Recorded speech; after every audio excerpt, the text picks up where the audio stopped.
అందరికీ వందనాలు. హెబ్రీ పత్రిక 11వ అధ్యాయం. విశ్వాసమును బట్టి, విశ్వాసము ద్వారా, విశ్వాసమును బట్టి, విశ్వాసమును బట్టి అనే పదాలు చాలాసార్లు మీకు కనిపిస్తాయి.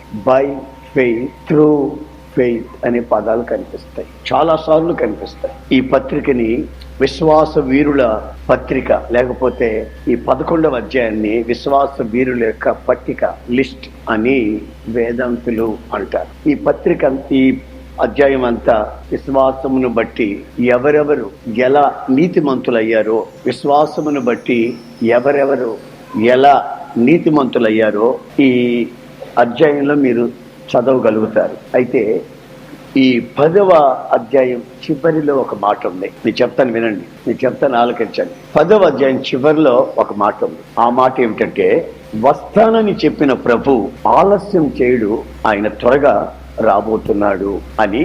ఆ తర్వాత మాట ఏంటంటే, నీతిమంతులు విశ్వాస మూలముగా జీవిస్తారు. మీరు గమనించాలి, బాగా గమనించాలి.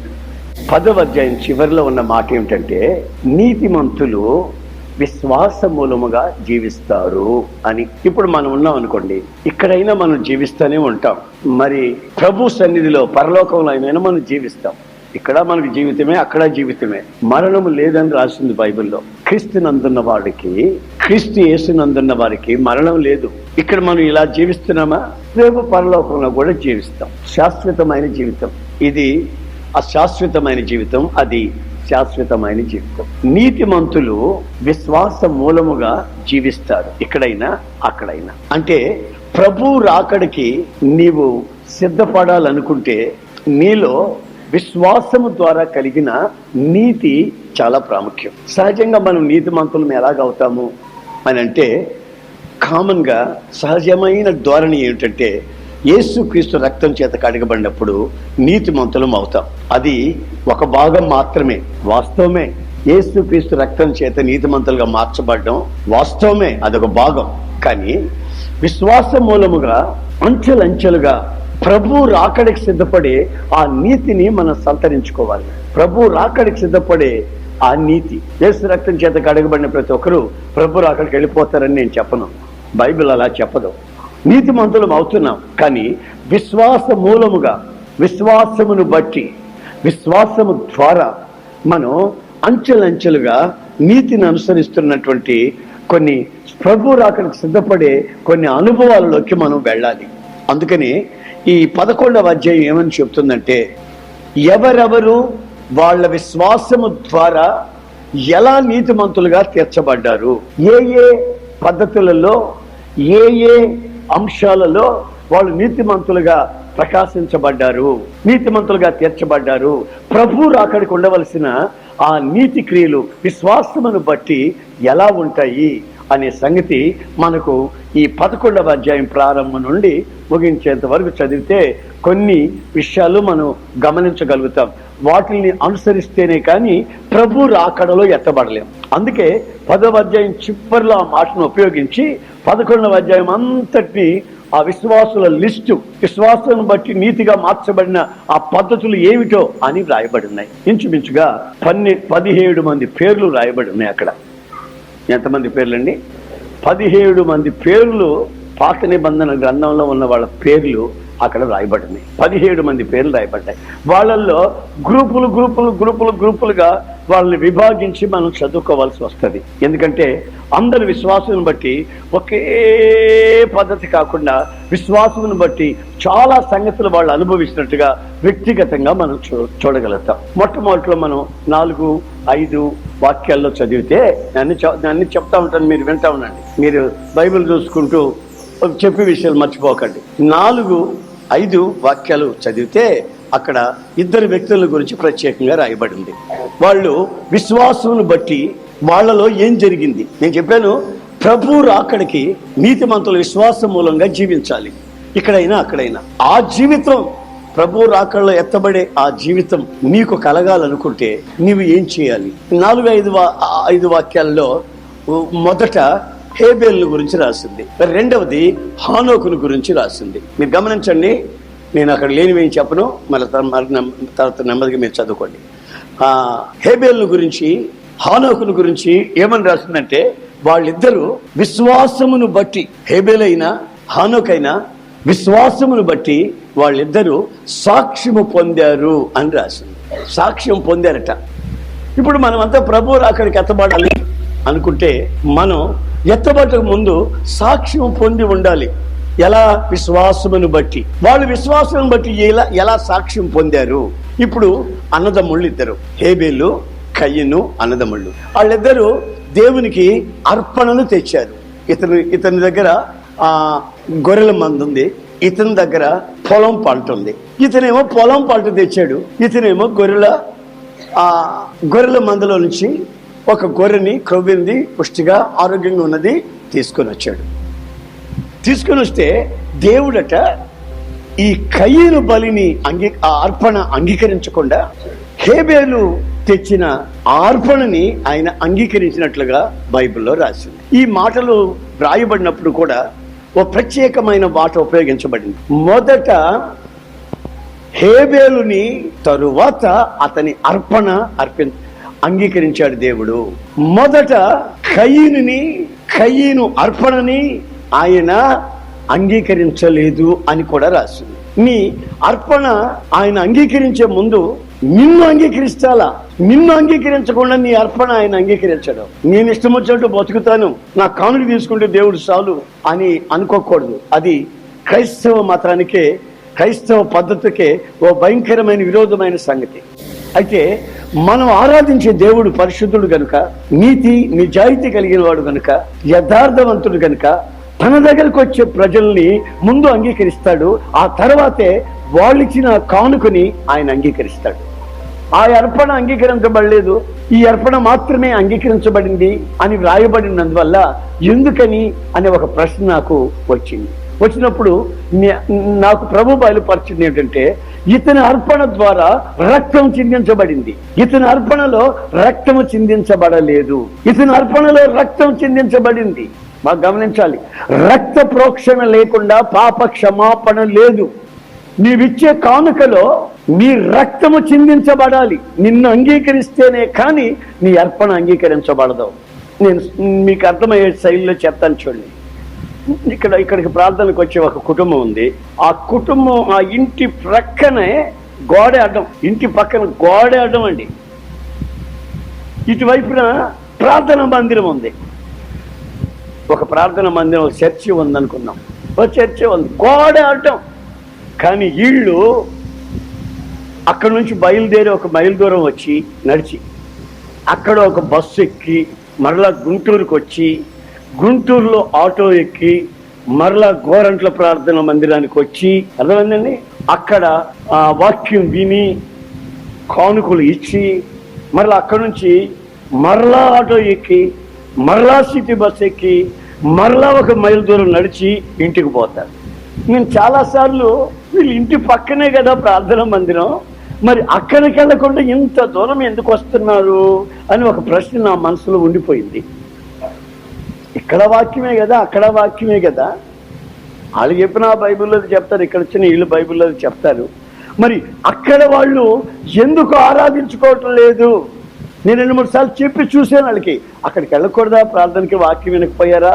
ఇంత దూరం పిల్ల జల్లాలు తీసుకొని పొద్దున ఎప్పుడు బయలుదేరారో 11 గంటలకి ఇక్కడికి వచ్చి చేరారు. ఇంత ఖర్చు పెట్టి ఇంత ప్రయాసపడి ఇక్కడికి వచ్చారు అని అన్నప్పుడు నాకు ప్రభు చెప్పింది ఏంటంటే, వాళ్ళు ఇక్కడికి రావడంలో వాళ్ళు రావడమే ఒక రక్తము చిందించబడుతున్నటువంటి అర్పణ దేవుని సన్నిధికి తెచ్చినంత పని జరిగింది. పొద్దున టిఫిన్ లేకుండా బయలుదేరారు, బస్సు ఎక్కారు, ఎక్కలేకపోయారు, జనం కిటకిటలాడారు, అక్కడ దిగారు. ఇంచుమించు ఒక 60-70 రూపాయలు మనిషికి ఖర్చు పెట్టి వచ్చి చేరి మరలా కానుక ఇచ్చి, హేబేలు బలి ఉందే దాంట్లో రక్తం చిందించబడలేదు. హేబేలు బలి అంటే ఏంటి తెలిసిన? పక్కనే గోడ పక్కన మందిరం ఉంది కదా, వాళ్ళు మైకి పెట్టారనుకో, ఒరే పేదను ప్రారంభించారు అని అనుకుంటారు ఈ పక్కన వాళ్ళు. తర్వాత పాటలు పాడుతున్నారు, రోయ్ పాటలు అయిన తర్వాత వెళ్దాంలే అనుకుంటారు వీళ్ళు. వాక్యం చెప్పేటప్పుడు ఈ గదిలో నుంచి ఆ గదిలోకి పోయినట్టుగా శుభ్రంగా ఫుల్లుగా తిని ఆ గదిలోకి పోయి ఫ్యాన్ కింద కూర్చొని కాసేపు విని మళ్ళీ ఫ్యాన్ కింద నుంచి మళ్ళీ ఇట్లా వచ్చేస్తారు. ఆరాధనకి వెళ్ళారా? వెళ్ళాం. అక్కడి నుంచి ఇక్కడికి వచ్చిన వాళ్ళని అడిగాం అనుకోండి, ఆరాధనకి వెళ్ళారా? వెళ్ళాం. మరి వీళ్ళు వచ్చిన ఆరాధనలో ఉన్నటువంటి ఆ రక్తము చిందిస్తున్నటువంటి ఆర్పణకి పక్కన పోయి కూర్చొని ఫ్యాన్ కింద కూర్చొని శుభ్రంగా 3 నిమిషాలు ఉండి బాగానే చెప్పాళ్లే అనుకుంటూ సరదాగా వచ్చేదానికి అది కానుకే, ఇది కానుకే. కానీ ఈ కానుకలో రక్తము చిందించబడింది, ప్రయాసపడ్డారు, ఖర్చు పెట్టారు, శ్రమ అనుభవించారు. ఈ కానుకలో, ఈ సమర్పణలో రక్తం చిందించబడకుండా సరదాగా పోయి సరదాగా పక్క నుంచి వచ్చారు. ఎక్కడికి వెళ్ళారంటే ప్రార్థనకి వెళ్ళాం, చర్చికి వెళ్ళాము, అంతా అయిపోయింది. ఎంతసేపు కూర్చున్నారు అక్కడ? కూర్చున్నాం ఒక 22 నిమిషాలు. అరే బట్టలు నలగలేదు, ప్రయాస పడలేదు, శుభ్రంగా తిన్నావు అని అక్కడికి వెళ్ళి మళ్ళీ ఫ్యాన్ కింద కూర్చున్నావు, అయిపోయింది. ఇప్పుడు వీళ్ళ అలా కాదు, పొద్దున్న టిఫిన్ చేయాల, హడావిడి హడావిడి హడావిడి హడావిడి, ఆ బస్సుకి ఈ బస్సుకి ఆటోకి ఇక్కడికి అక్కడికి పర్రా అని బాధలు పడి మళ్ళీ ఇక్కడ ఆరాధన చేసుకుని మళ్ళా కాదు మరలా వెళ్ళి ఇంటికి సాయంత్రానికి పోయి చేరారు. వీళ్ళు ఆరాధన చేశారు, వాళ్ళు ఆరాధన చేశారు. కానీ వాళ్ళ ఆరాధనలో రక్తము చిందించబడలేదు. వీళ్ళ ఆరాధనలో రక్తము చిందించబడిన నైవేద్యముగా ఆ అనుభవంలోకి వచ్చి ఆరాధన వీళ్ళు చేశారు. దేవుడు ఆకాశం నుంచి చూసి ఏమన్నాడంటే వీళ్ళ ఆరాధనలో రక్తము చిందించబడినటువంటి అర్పణ గనుక, ఇది శ్రేష్టమైన అర్పణ గనుక, ఇతను తెచ్చిన ఈ అర్పణని, ఇతను చేసిన ఈ క్రియని నేను అంగీకరించానని దేవుడు తనకు తానే సాక్ష్యం చెప్తున్నాడు. ఈ అర్పణను గూర్చి, ఈ అర్పణ హేబెలు ఎలా చేశాడంటే విశ్వాసమును బట్టి. ఆమేన్. చూడండి, ప్రభు వస్తానన్నాడు, ఇక ఆలస్యం చేయడు, వస్తాడు. విశ్వాసులైన వాళ్ళు నీతిని బట్టి, విశ్వాసమును బట్టి ఓ పరిపూర్ణమైన సాక్ష్యాన్ని పొందాలి. అలా పొందాలనుకున్నప్పుడు మనము దేవుని కొరకు చేసే ప్రతి క్రియలో ఆయనకి కనిపించవలసింది ఏమిటంటే, మనం ఆయన కొరకు శ్రమ పడుతున్నామా, ఖర్చు పెడుతున్నామా, ఆయన కొరకు నింద అనుభవిస్తున్నామా, ఆయన కొరకు మనం ఏం చేస్తున్నాం అని ఆయన గమనిస్తాడు. మొదట నిన్ను అంగీకరించాలి, ఆ తర్వాతనే నీ కానుక. ఒక అతను నాకు తెలుసు, అతనికి ఒక 7,000 రూపాయలేమో వస్తాయి. 7,000 రూపాయలేమో వస్తాయి. పాపం ఇంటికి వచ్చి చేరేసరికి 2,000 ఉంటాయి చేతిలో. 5,000 రూపాయలు ఇంటికి వచ్చే లోపలనే అయిపోతాయి. ఆ ఉద్యోగం చేసే ఆఫీసులో ఇచ్చిన డబ్బులు 7,000 తీసుకుని రోడ్లో బయటకు వస్తాడా?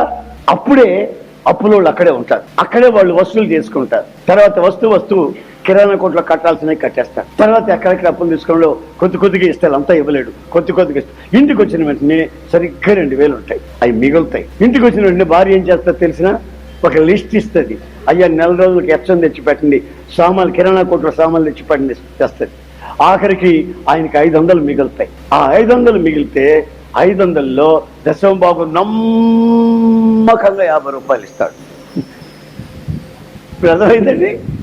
ఏమి నొప్పి లేకుండా, బాధ లేకుండా, ఏమి సమస్య లేకుండా నాకు మిగిలింది 500 కనుక 50 రూపాయలు, 100కి 10 రూపాయలు లెక్కన దేవునికి నమ్మకంగా ఇస్తాడు.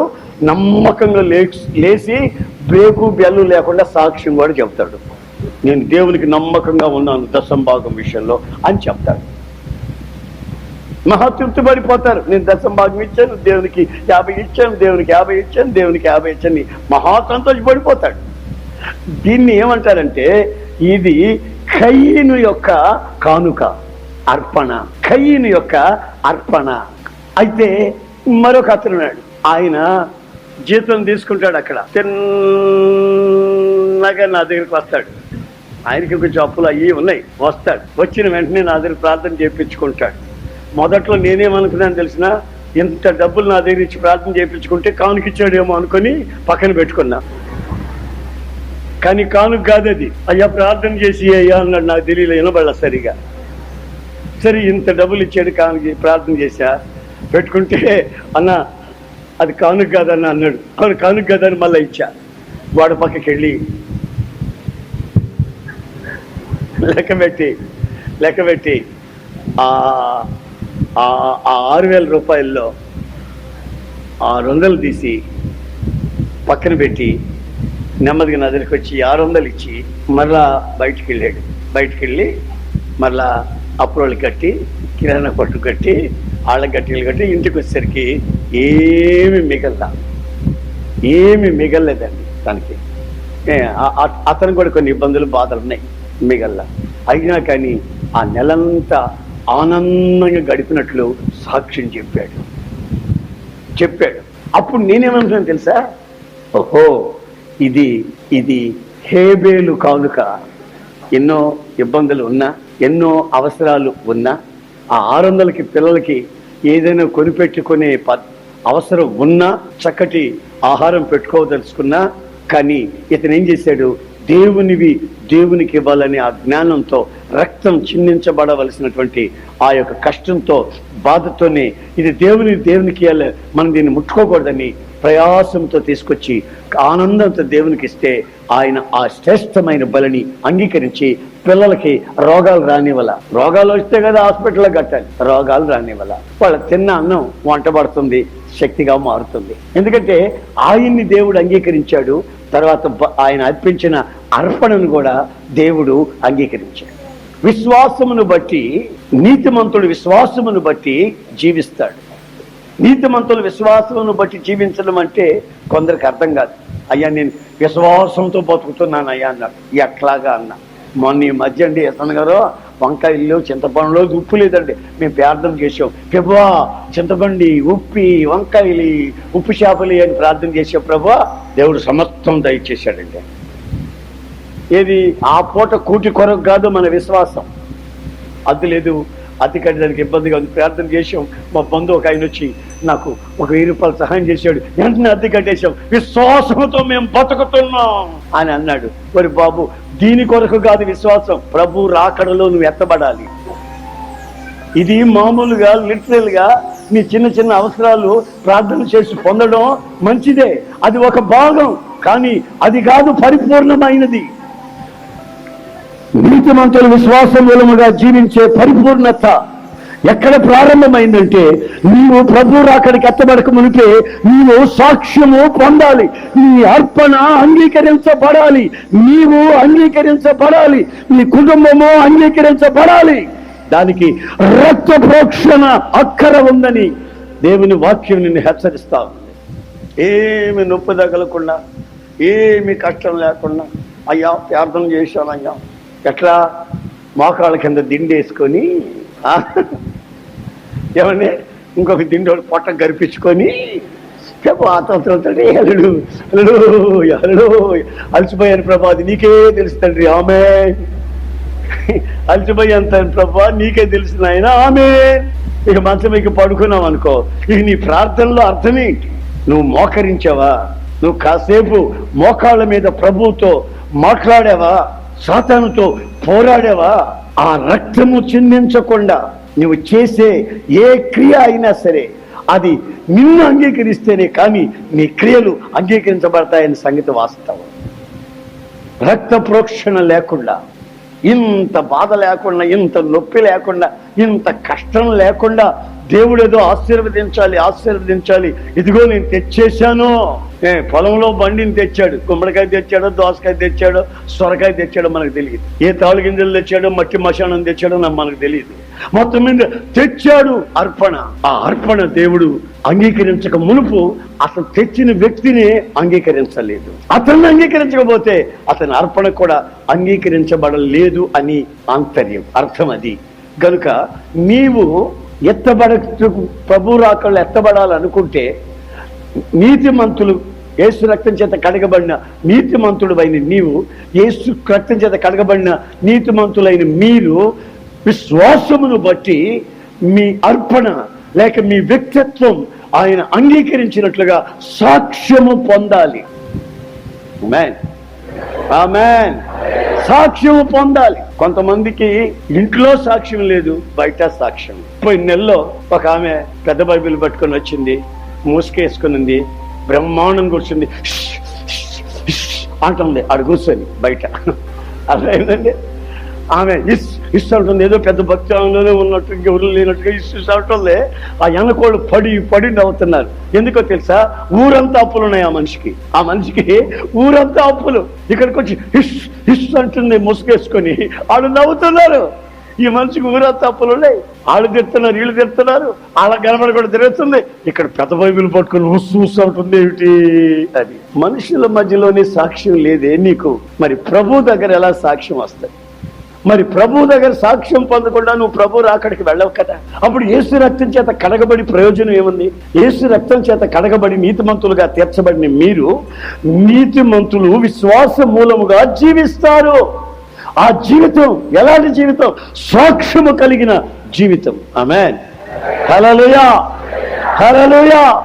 హేబేలు, హానోకు వాళ్ళు సాక్ష్యము పొందినట్లుగా లేఖనాలలో వ్రాయపడి. హానోకున్నాడు, భార్య, పిల్లలు, సంసారము, వ్యాపారం, పొలం, అది ఇది అన్నీ ఉన్నాయి. కానీ దేవునితో కొన్ని సంవత్సరాలు నడుస్తూ వచ్చాడట. దేవుని స్తోత్రం. Praise the Lord. ఎవరితో నడిచాడండి? చెప్పండి గట్టిగాను. ఎవరితో? రాజకీయ నాయకులతో కాదు, రాజకీయ నాయకులతో కాదండి, వాళ్ళ కులస్తులతో కాదండి, వాళ్ళని మెచ్చుకునే వాళ్ళతో కాదు, వాళ్ళకి నచ్చిన వాళ్ళతో కాదు. ఎవరితో నడిచాడు తెలుసా? దేవునితో నడుస్తున్నాడు. దేవునితో నడవడం అంటే మామూలు పని అండి. దేవునితో నడిచేటప్పుడు చుట్ట బీడి సిగరెట్ తాగలమా? సిగరెట్ తాగేవాడు సిగరెట్ తాగలడా? తాగలేడు కదా. మరి ఎలాగా? గొంతు పట్టుకోదు. తాగుబోతాడు యేసయ్యతో నడిచేటప్పుడు తాగలడా? తాకపోతే నరాలు నొప్పి, నరాలు వణుకుతున్నాయని అనడు. నా ప్రియమైన సహోదరులారా, దేవునితో నడిచేవాడు సినిమాలకు పోలేడు కదా, అబద్ధాలు మాట్లాడలేడు కదా, సణుగుతా గొణుగుతా నడవలేడు కదా. ఇప్పుడు ఇవన్నిటిని మాని దేవునితో నడిచినట్లు ఎత్తబడటకు మునుపు దేవుని ద్వారా సాక్ష్యము పొందెను. ఎలా? బై ఫెయిత్, విశ్వాసమును బట్టి. మీలో ఉన్న విశ్వాసం మీకు సాక్ష్యాన్ని కలుగు చేయాలి. మీలో ఉన్న విశ్వాసం దేవునితో నీవు నడుస్తున్నట్లు దేవుడే నిన్ను చూసి సాక్ష్యము చెప్పాలి. ఆయన నిన్ను అంగీకరించినట్లుగా, నీ అర్పణలు అంగీకరించినట్లుగా ఆయన తానే సాక్ష్యం చెప్పాలి. ఆ సాక్ష్యము పొందుతున్న అనుభవంలోనికి నీవు రాకపోతే ప్రభు రాకడలు ఎత్తబడలేవనే సంగతి తేటగా గ్రంథస్థం చేయబడింది. మన యొక్క గోల్, మన యొక్క గురి ఏమిటంటే ప్రభు యొక్క రాకడ. ప్రభు రాకడలో మనం ఎత్తబడలేదు అనుకో, మన ప్రయాసం అంతా, మన యొక్క జీవితం అంతా వ్యర్థం. నిత్యం మన పురుగు చావకపోగా అగ్ని ఆరదు. ఆ భయానకమైన పరిస్థితుల్లో అక్కడైనా నువ్వు జీవించాలి, పరలోకంలోనే జీవించాలి, ఇక్కడైనా నువ్వు జీవించాలి. క్రీస్తు కొరకు జీవించాలి. క్రీస్తునందు నువ్వు మెలకువతోనే ఉండాలి. క్రీస్తునందు నిద్రిస్తున్న వాడివైనా ఉండాలి. ఆ ప్రభు వచ్చినప్పుడు క్రీస్తునందు నిద్రిస్తున్న వాళ్ళే మొదట లేస్తారు. సజీవులమై నిలిచి ఉండు. మనం వారితో ఏకంగా కొనిపోబడతాం. ఆయన సన్నిధిలో అమరత్వం కలిగి నిత్యం ఆయనతో ఉంటాం కనుక ఆ జీవితము కొరకు నీవు ఇప్పుడు ఈ భూమి మీద ఉండగానే ఈ రోజుల్లోనే మనము ఆయన ద్వారా, దేవుని ద్వారా సాక్ష్యము పొందిన వాళ్ళమై కనిపించాం. ఇంట్లోనే నీకు సాక్ష్యం లేదు, స్నేహితుల మధ్యలో సాక్ష్యం లేదు, ఊళ్ళో సాక్ష్యం లేదు, నీతో ఉన్న ప్రజల మధ్యలో సాక్ష్యం లేదు. మరి దేవుని సాక్ష్యం నీకు లేకపోతే ప్రైజ్లో ఆమేన్, నువ్వు ఆత్మలో నింపబడి సంతోషించి ఆనందిస్తుంటే నేను చూసే వాళ్ళకంతా సిగ్గు కలగాలి. ఏమని? అయ్యో నాకు ఇట్లాంటి ఆత్మ అనుభవం నాకు లేదే, ప్రభా నాకు ఎప్పుడు ఇస్తావు నాయనా అని సిగ్గుపడాలి. ఆమె ఆత్మలో నింపబడి ఎగరుతుంటే ఆ చుట్టూ ఉండేవాళ్ళు నవ్వుతున్నారు. ఎందుకంటే ఆమె ఎవరో వాళ్ళకి తెలుసు బాగా. అప్పులు తీసుకొని కనీసం వడ్డీ కూడా కట్టలేక తప్పించుకొని తిరుగుతుంది. ఊరులు పెట్టి వెళ్ళిపోయి మళ్ళీ ఇప్పుడు నన్ను తగునో అని పెద్ద బైబిల్ తీసుకుని వచ్చింది.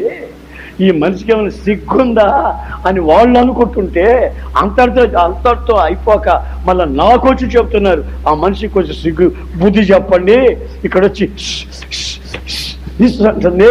ఆ ఇస్తున్నట్టు ఆత్మనండి దేవునికి నామానికి అవమానం.